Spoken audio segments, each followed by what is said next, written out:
to In Search of Black Power. I'm Lawrence Grandpree, Director of Research for Leaders of a Beautiful Struggle. I'm Rashim, social scientist and independent scholar. Today's topic is what lessons can be learned, both what to do and what not to do, from the UNIA when applied to Black-led environmental justice movements. So this topic is one that's particularly close to me because, first, I work for an organization that is affiliated with at least some tables in the so-called larger movement for Black lives. And they're beginning to take up this topic. So I wanted to first say that I don't know the folks working on some of these issues directly. And my analysis of this is from what I've been able to glean from what the webinars have said and what the documents have said. And I'm always open to learn more and be able to adjust my analysis as I learn more. But I wanted to talk about this because there are some serious movements. First, in terms of people always ask me, what is Movement for Black Lives doing? And looking at some of the things they're doing around environmentalism, it's very excited me because I have been into environmentalism my entire life. I grew up in the Baltimore Aquarium. I grew up wanting to be a zoologist, watching nature documentaries. Yeah, it was really my first real passion. Marine biology, things of that nature. So as I grew into political consciousness, thinking of ways to combine this analysis of Black movements and African sovereignty with environmentalism has always been something I've been trying to find more ways to manifest. So along those lines, there was an announcement about a year ago at this point that in response to the Green New Deal, some people in the Movement for Black Lives would be pushing something they called the Red, Black, and Green New Deal. Mm-hmm. So, of course, red, black, and green are the colors of Market Garvey, United Negro Improvement Association, mm-hmm. and it made me excited because I understood not just the history of UNIA in the abstract, symbolic sense, you know, the conferences, the pageantry, but also the political importance of UNIA. Right. So people like Tony Martin, in his book, Race First, talk about UNIA's political engagements on things like anti-lynching and how there was a moment where both the NAACP, which is, of course, Du Bois was the figurehead, but was largely Mary White Ovington and white philanthropists running the organization. Mm-hmm. Both NAACP and UNIA were working on anti-lynching legislation. Mm-hmm. And there came a point where they wanted to pass a symbolic bill, essentially symbolically saying lynching was bad. UNIA said, no enforcement mechanisms. We can't take that back to our base to actually make them feel like something is going to happen in their lives in terms of lynching. Mm-hmm. While NAACP said it was an incremental step of progress, we should accept it. So having seen examples like that and having seen work around the NAACP's political strategy increasingly being questioned by folks like Derek Bell and folks like the article written by a professor named Megan Ming Francis. And what she, I think, very interestingly tracks is the trajectory. If you look at the notes of the NAACP, how often they talk about racial violence as compared to voting and education. Mm-hmm. So she sees a clear downward trajectory of talking about racial violence when the NAACP takes a grant from the Garland Foundation. Mm-hmm. So the Garland Foundation is a large white philanthropic entity, and they want to see results, quote-unquote, progress. Right. Lynching is deemed intractable. It's a grassroots issue. But things like voting and desegregation, you can win those in the courts. Mm-hmm. So they get a few court victories in places like Arkansas. And gradually that begins to shift the rhetoric and focus of the organization. You can literally track it, as she does, in terms of actually seeing they start talking less and less about lynching and more about voting and education as the grant dollars come in. Mm-hmm. And given that this, I think, is a strong example of the power of the UNIA's political strategy, though it's seen as this top-down authoritative organization with Marcus Garvey, they had small dollar donations from thousands of Black people all over the country. So they weren't dependent, obviously, on foundations for their support. They were able to take this political independent stance, right, which people like Megan Ming Francis says is really important. So I was analyzing what I'm seeing from this Movement for Black Lives supported Red, Black, and Green New Deal from that perspective of the UNIA's political methodology. Got it. Right? So with that, I'm going to first start with the good. obviously the movement for Black Lives has been very forefront about challenging traditional notions of top-down hierarchical leadership. So obviously one of the UNIA's biggest limitation was the charismatic appeal of Garvey.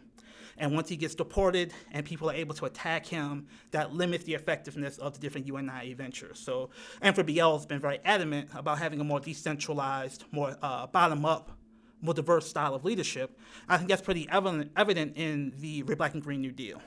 So with different, obviously different diverse people talking about it. Now, one thing that I think is also very clear is that the Red, Black, and Green New Deal is an intervention into what is very obviously a very white environmental movement. Mm-hmm. So a lot of money is flowing around environmental causes. And Black folks have obviously been working on environmental causes for decades. Some of the folks in this space, have been doing environmental justice lawsuits and things like that around incinerators and around poisoning of communities in Cancer Alley in Louisiana for a long time. So in a world where first there's going to be more money around global warming and environmentalism, Black folks are going to be demanding to get their piece of that. Also, what I see, and I think this is important, is that while there's a huge, obviously everyone in the country is impacted by environmental justice, this seems especially targeted towards places where climate disruption have been particularly acute in strategic locations around the Democratic Party, right? So there was a huge ice storm in Texas. So a lot of the language around this RBG New Deal has been around preparing for the results of global warming that conservatives haven't cared about. They've denied it existing. Preparing for flooding in Florida. Conservatives obviously deny it exists. They won't even fund preparation money for global warming, right? Mm-hmm. That we know is happening. So it becomes a very strong talking point as critical swing states like Florida and Texas come in to have this environmental movement be able to use this environmentalism frame in terms of direct support they give during disasters, to be able to tell people that, look, these conservatives, it's just going to get worse. Global warming is just going to keep making this worse. They ain't going to do nothing to help it. You need to support people who are actually going to care about these issues and be able to get people out to vote on these issues. Mm-hmm. And I think that both of those things are good in general. Now, what I also began to realize, the more I looked at the documents, the more I sort of analyzed the landscape, is I think there are just a couple of critical limitations to the strategy, specifically in the context of actually applying the strengths of Marcus Garvey's approach to this RBG New Deal. Again, it's like red, black, and green, right? So the first piece of that was being very adamant to not settle for symbolic considerations over material leverage. So what do I mean by that? I'm not going to show the whole document because they have a very beautiful, like 30, 40-page document. But the general tone of the document, it's a wish list. It is a truth-telling, speak truth to power wish list of all the things that we want to see happen, including ban all fossil fuel burning by 2030. And what I worry about is that when you start talking about ban all fossil fuel burning by 2030 without a clear plan, without not just legislators who will sponsor the bill, because people will sponsor anything to get a headline. What's your strategy for actually getting this bill across the finish line? Like, who are you actually going to primary? Who is actually willing to vote against the defense budget? Who is willing to vote against the continuation funding bill for the government unless they actually do this? It's a level of pressure that I haven't seen a plan to actually apply. So when you start making these sort of really big promises that doesn't really feel like you have a strategy to actually apply, it just kind of feels like you're wish casting as opposed to, again, specifically the UNIA strategy, to not accept symbolic interventions, to not accept the symbolic victories, but to say we need something we can materially take back to our base that's concrete material that's actually going to change their conditions. And we can't support the symbolic stuff that the NAACP was going to support, right? Mm-hmm. When you looked at, tell me this, if I could go back a little bit to when you saw RBG New Deal, and, of course, it connects to your interest, love, and appreciation of UNIA mm-hmm. and that movement, and also your history with and loving with environmental studies and practices and that sort of thing.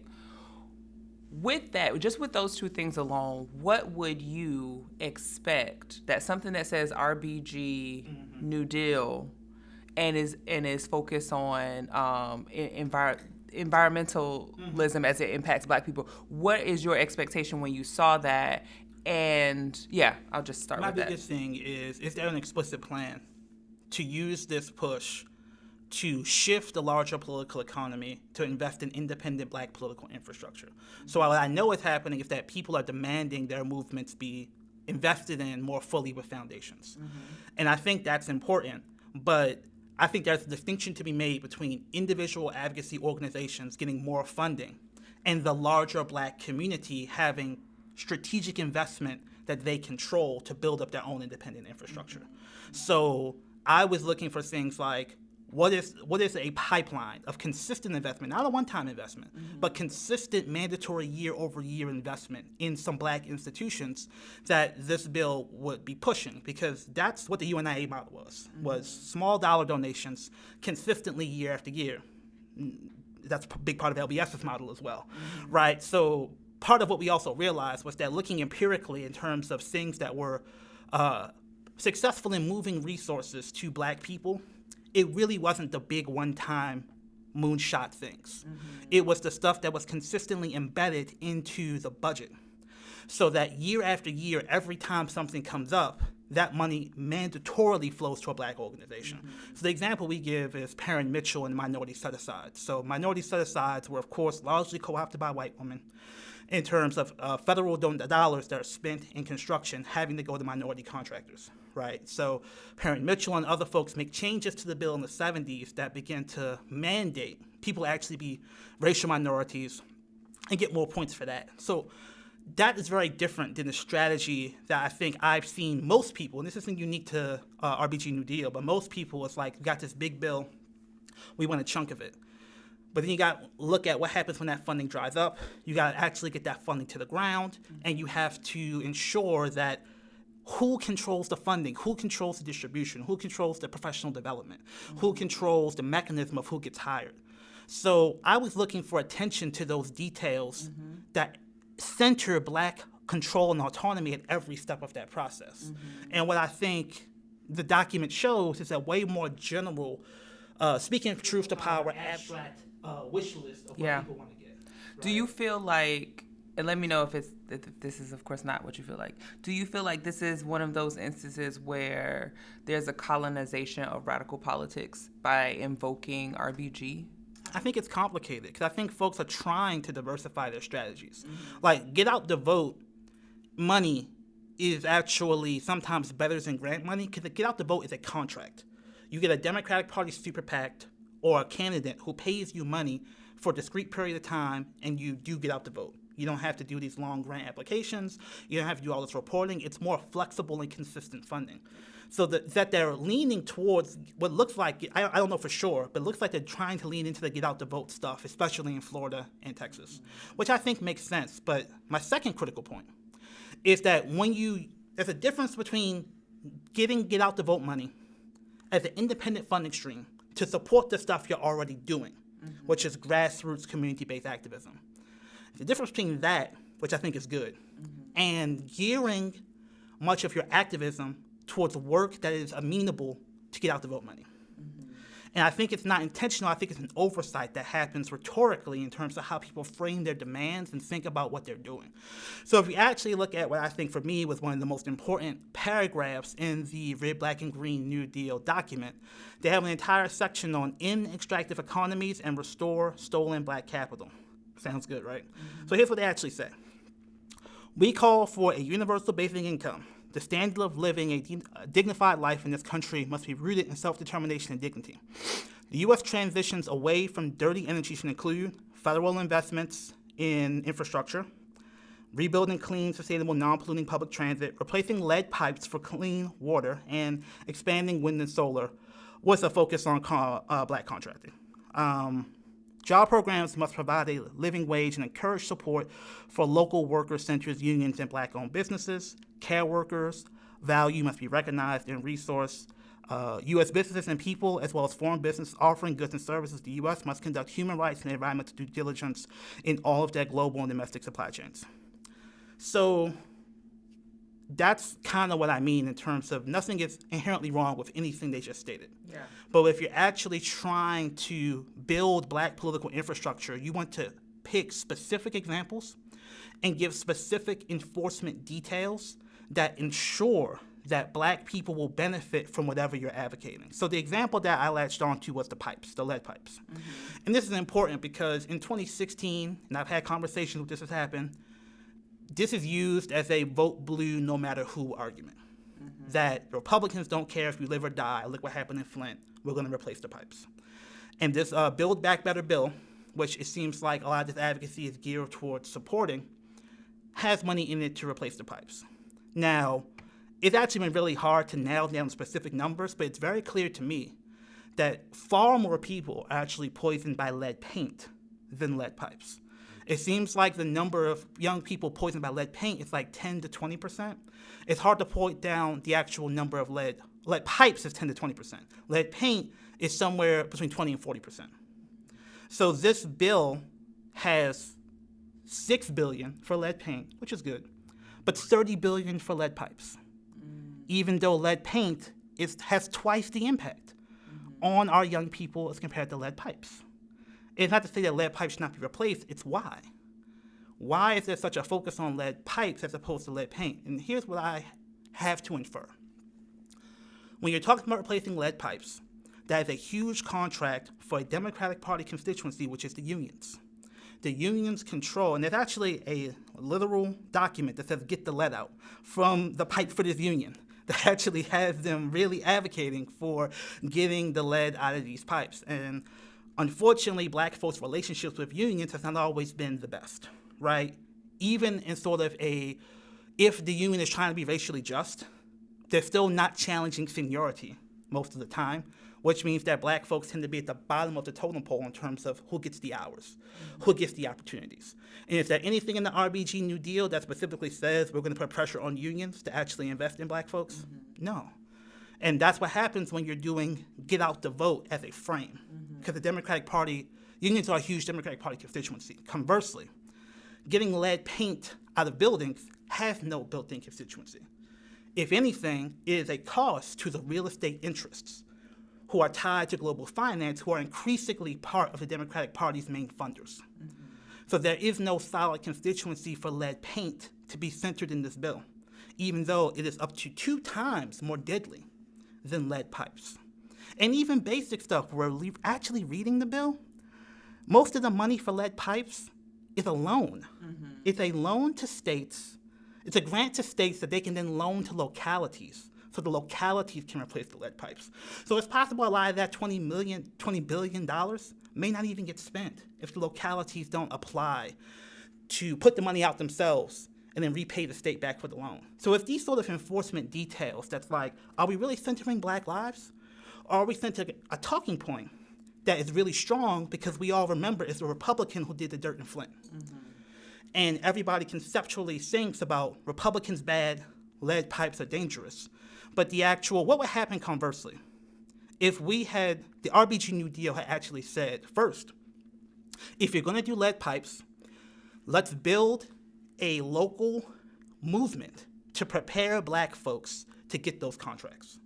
They actually did this in Newark, New Jersey, where Ras Baraka, of course, son of Mary Baraka, had a multi-year campaign to have the city do capital investment in black pipe fitters so they can be ready to replace their local lead pipes in Newark. Years ago, folks in our organization had gone to Movement Black Lives convenings and said, hey, a few years from now, there's going to be a massive infrastructure bill. What are we doing to make sure our people benefit from that? We could have been copying this Newark model all over the country years ago, so that everybody could have an infrastructure like Newark's to benefit from this bill. But you don't have to do that if all you really need to do is get the talking point about evil Republicans poisoning your kids to get out the vote. This document, is it actually presented as a bill, or is this just their general statement? This is their statement to the world. Right. So it says things like, we respect the spiritual power of water. Right. And it's like, of course we do, right? Right. So that's good PR. And the question is, who do you have in Congress that's going to say, Build Back Better, I'm going to vote against it, unless you give me money to do what they did in Newark and every black city? Okay. So those are the type of political power dynamics when we say, who are we going to make hurt? Who are we going to actually put leverage on? Right. It seems like RBG New Deal is like, we're going to put leverage on the foundations to shame them into not giving money just to white people for the environmentalism stuff, which is a component of it. But when we say leverage and power, we're talking about things like, how do we get a progressive caucus to say, you aren't getting Build Back Better passed unless you, A, give every state and city the money to do what Newark did and prepare their workforce so black people can benefit, and what if we just took over lead paint abatement in black cities? Cities like Baltimore, St. Louis, Detroit, old housing stock. It's a dirty job. A lot of white folks don't want to do it. So what if we just got the money to say, look, if you are going to build a high rise, you need to destroy those row homes. You got to do it in a way that's actually lead paint compliant. You have to invest in our independent infrastructure so that we benefit from those contracts. RBG New Deal says that in the abstract, but when you don't say it specifically, the inertia, the gravity takes that money to people like the unions. Does it not say that explicitly because it is just their statement and not an actual bill? Well, I think that's part of it, but I'm looking to hear if anyone's talking about Build Back Better. Because if you are applying your concepts concretely, I should hear more about lead paint. Right. I should hear more about leverage to copy the Newark model. Right. And this is not just geared to critique M4BL. This is for people in the community who are wondering. I feel like I see M4BL a lot. What are they actually doing, and why am I not feeling it in my everyday life? Yeah, right? absolutely. So obviously when this bill passes, people will feel parts of it. But in terms of the general transformative change, these are the gaps in the advocacy system that exist.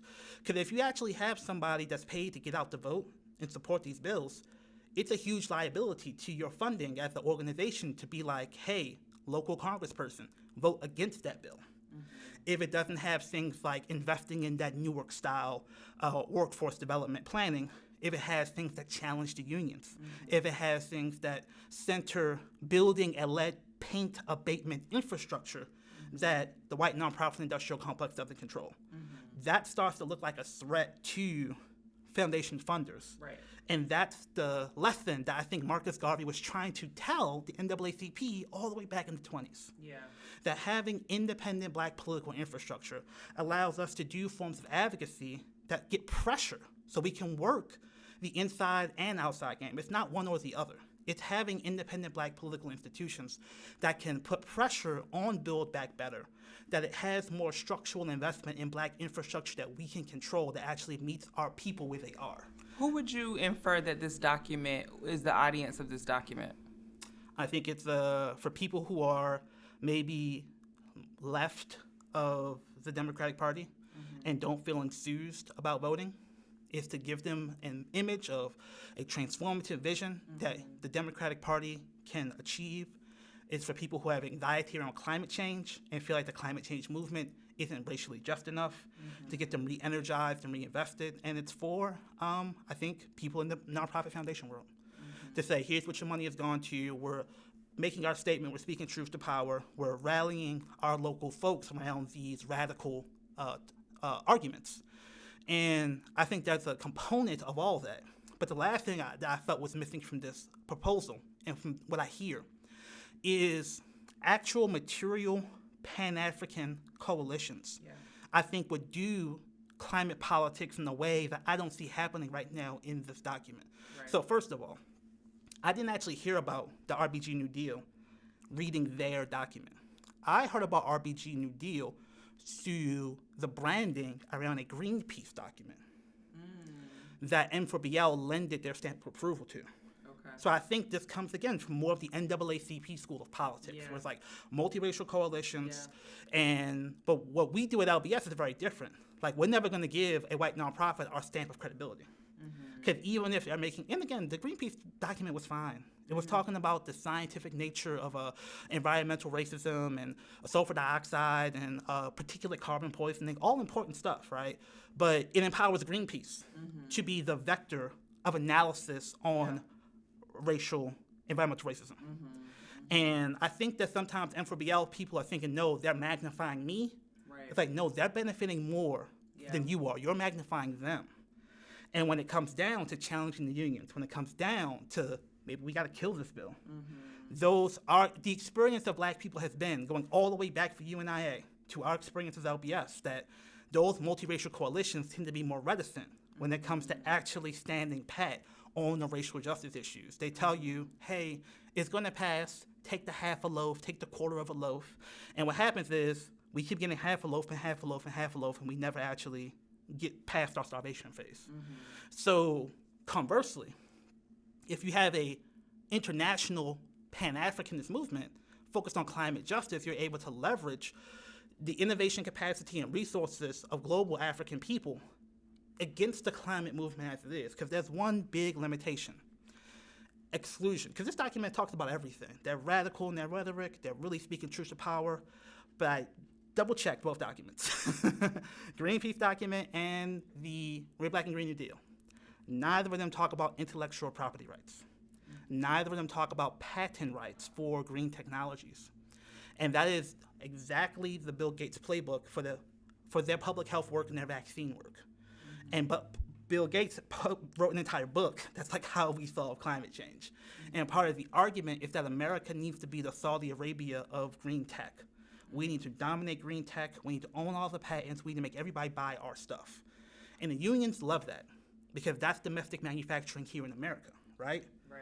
But if we're talking about international Pan-African sovereignty, that means that other nations not only depend on American tech, they're dependent on American intellectual property. Right. So they can't modify it, they can't tweak it and freak it and twerk it and do all the stuff they gotta do to put it onto their power grids. Right. They can't iterate on it, they can't copy it. They can't build their own factories to reproduce it, just like with the vaccine. They're not letting people do their own vaccines. And if you don't explicitly challenge intellectual property regimes, you're actually making global African people dependent on American green technology as their solution to the global warming crisis. So I think that that is a lesson that UNIA was actually good on. UNIA was as popular or more popular in the African continent and in parts of Latin America if they were in the United States. So they were very adamant about having an internationalist focus that unified African people materially. So again, the Black Star Line, I mean, they bought a bunch of crappy ships. Marcus Garvey was very much a top-down ideologue, and those ships were sabotaged. It's all this complex stuff, but they were adamant about building independent Black shipping infrastructure to unite the African world. Yeah. I would like to see something similar with this RBG New Deal.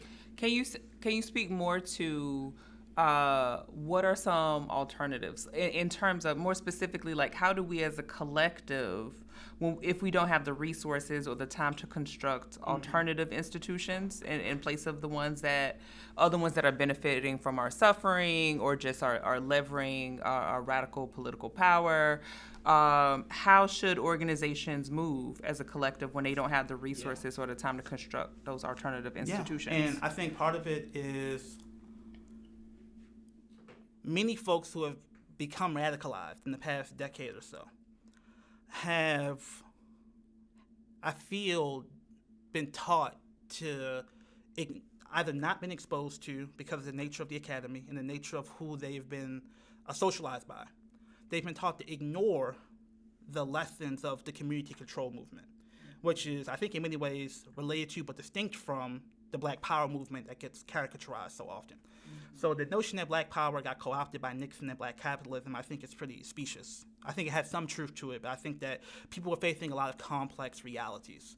But the idea of community control, many people who are in the welfare rights movement, many people, the Black Panthers themselves, they were, Bobby Seale and Huey Newton were AmeriCorps employees. And part of what they were doing was organizing against the control and constriction of AmeriCorps and doing more political work on AmeriCorps' dime.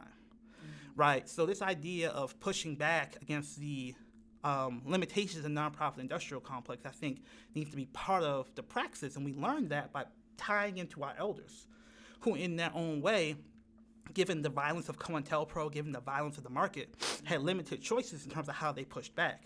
Some of them opened up bookstores like Paul Coates and Black Classic Press. Others of them, left the country. So the important thing is that we need to stake out clear, pragmatic, specific ground and take a policy from conception to implementation which is different than here's my list of 100 things that would be good. Yeah. So I think what's happening in Newark, it'd be good to learn from that. It'd be good to learn from whether what they did is actually going to be useful and how do we replicate that. And so there are concrete demands in the RBG New Deal document. I think they're somewhat few and far between. And even the demands they have, I think, aren't precise enough to really ensure black infrastructure. Like, for example, they want to do there was this thing in the New Deal called the Civilian Conservation Corps that would, paint murals and do clearing of ground for infrastructure projects. They want to do a Civilian Climate Corps, which is hiring thousands of people to do things like build walls to prevent flooding and plants to prevent runoff to deal with flooding from global warming. And I think there are two problems with that, two limitations with that. First, climate preparation is important. But 15 years ago, climate preparation was the conservative position. The idea was, let's focus on stopping global warming around the world. And let's not focus so much on the floods and the other things like that, because that's almost a defeatist position. It's almost like global warming is inevitable. Let's focus on controlling the infrastructure to adapt to the violence that's coming. But we know that even if people in Miami get the RBG New Deal and the Miami people can get some bread to get some sandbags, places like the Maldives, these island nations, Bangladesh, African people around the world, are they going to have access to that? So how do we build an international movement that doesn't just, increase our capacity to do disaster management here in America? But actually, again, how about we have a concrete argument that state-funded green tech be given away freely as climate reparations to the developing world? There's a high economic reliance on disaster management, crisis management. And it's needed. I was just in Miami, and I said, wow, if a hurricane hits, this place is going to be flooded, something terrible. And it's not a false argument that we need to have people take care of our community because nobody else will.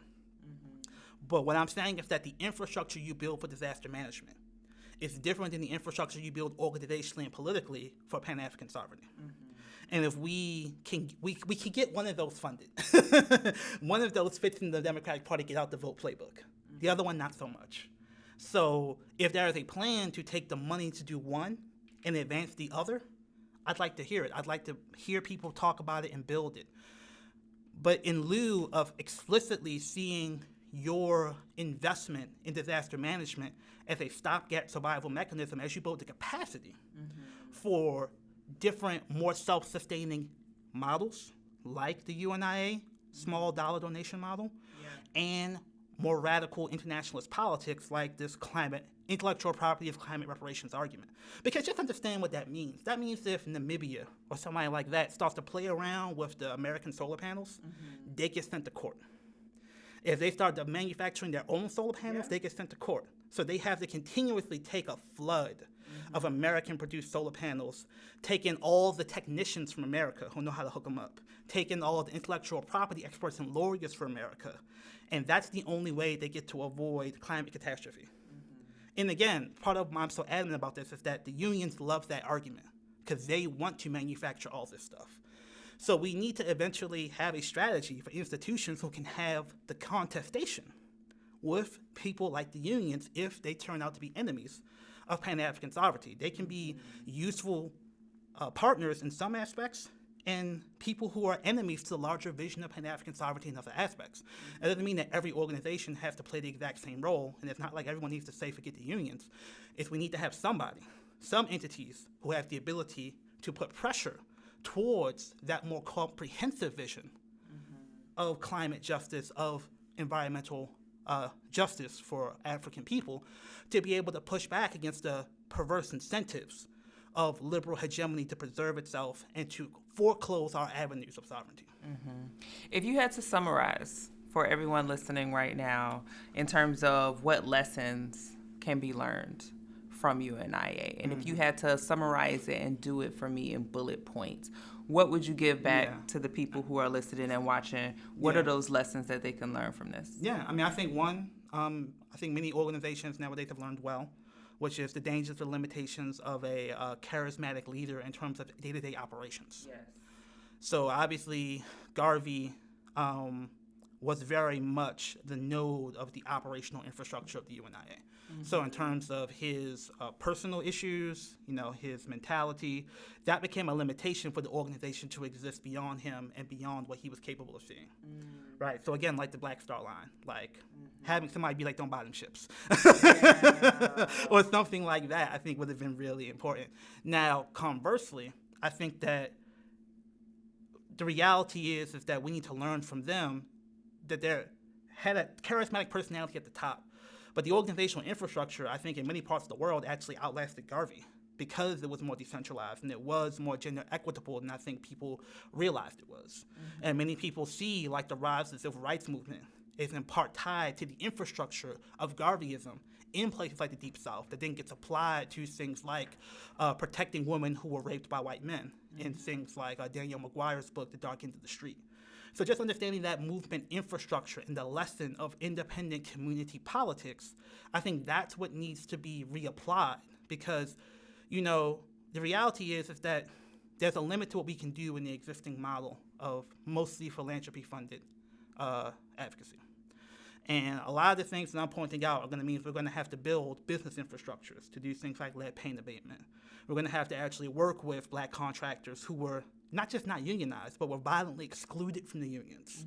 And therefore they were forced to be independent contractors, not because they loved capitalism, but because it's the only way they could feed their families.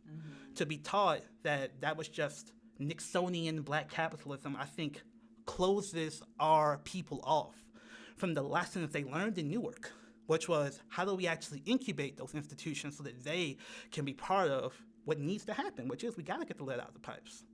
But if we're going to do that, how do we actually think about connecting to the diversity of folks locally that can help us do the work that we were hoping to, again, start doing 4 or 5 years ago, which was to prep our communities for things like these big investments so that when they do come, they actually serve as a node of power that we control ourselves rather than tying us to institutions like the unions who, again, pipe fitters would love to build all the pipes in Namibia.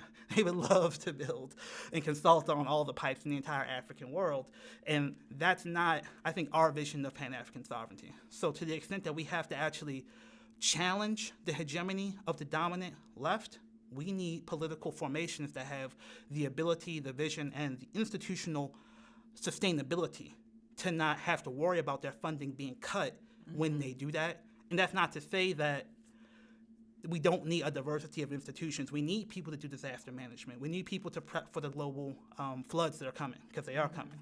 We also need people that can make sure they don't use the flood as an excuse to continue to lock us into their ecosystem of funding and control. Great. So we hope that you all enjoyed that example. So April is Earth Month, so hopefully this will be out by then. And we can continue to have these sort of conversations that we realize weren't being had anywhere else in public. These are conversations that we've had multiple times in private, and we figure that this space on Black Power Media is a critical space to actually begin to have this broader public conversation, not in an accusatory way, but in a liberatory way that opens up spaces for more dialogue. So if you want to continue to have that space, continue to invest in Black Power Media, continue to invest in LBS Baltimore, go to a place like lbsbaltimore.com, and continue to come with us as we go in search of Black Power. See you soon.